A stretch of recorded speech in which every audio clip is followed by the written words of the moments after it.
भाव मत लाना। वो जानती थी बचपन में यदि बालक के अंदर ये संस्कार पड़ गए तो दृढ़ हो जाए। वो समझा नहीं और कहा अगर कुछ भी चाहिए, चाहे अर्थ हो, धर्म हो, काम हो या मोक्ष, तो समस्त वस्तुओं की इच्छा पूरी करने की सामर्थ्य परमात्मा में है। या तो हरे आराधना, भगवान की आराधना कर। तो समझा नहीं, उनको क्या पता था बालक निकल ही जाए। और वो बालक चला भी गया और मात्र 6 महीने उसने आराधना करी, भगवान प्रकट और उसकी इच्छा पूरी।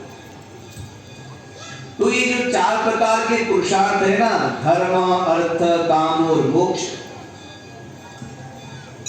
इनको अगर हम प्राप्त करना चाहते हैं तो ये केवल और केवल परमात्मा की कृपा से ही हमको प्राप्त हो सकते हैं। क्योंकि अगर भगवान की कृपा से प्राप्त हुए तो स्थिर रहेंगे, अन्य साधनों से प्राप्त होंगे वैसे तो होंगे ही नहीं, कथनचित हो भी जावे तो ये स्थिर नहीं होंगे।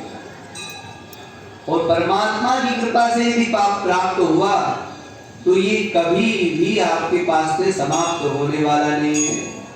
उनकी कृपा से धन मिला तो वो बढ़ता चला।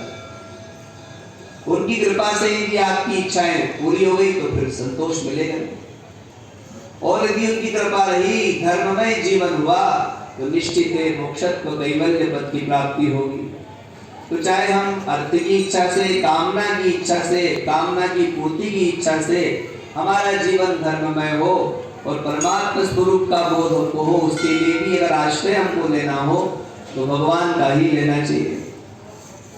क्योंकि परमात्मा उनको प्रसन्न करने में बहुत सारे साधनों की भी आवश्यकता नहीं। आप व्यापार कर रहे हो, सर्विस कर रहे हो और आपका कोई काम अटक गया, किसी अफसर के पास में गए तो पहले कहेगा इतना प्रतिशत दोगे तो ये काम करूंगा, नहीं तो नहीं करूंगा। और भगवान की ऐसी कोई शर्त थोड़ी है। हम तो 10 रुपए डाल करके भगवान से कहते हैं भगवान 10 लाख रुपए का फायदा हमको करा देना। ये होता है, इतना सब लेकर के मांगते बहुत है। अच्छा उन्हें कभी थोड़ी खूब दे रहे हो, और आप जो दे रहे हो ना उसकी भी उनको आवश्यकता नहीं है। पर चूंकि भगवान ने संसार में नियम बना रखा है, भगवान बड़े दयावान है, कृपावान है।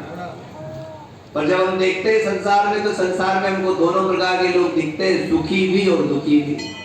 तो यदि भगवान की कृपा सब पे सम रूप से बरस रही है तो भैया एक दुखी एक सुखी क्यों है? भगवान ये विषमता क्यों करते हैं? तो भगवान के अंदर किसी प्रकार की विषमता नहीं है। भगवान की कृपा तो निरंतर जीवों पर बरस ही रही है, परंतु भगवान ने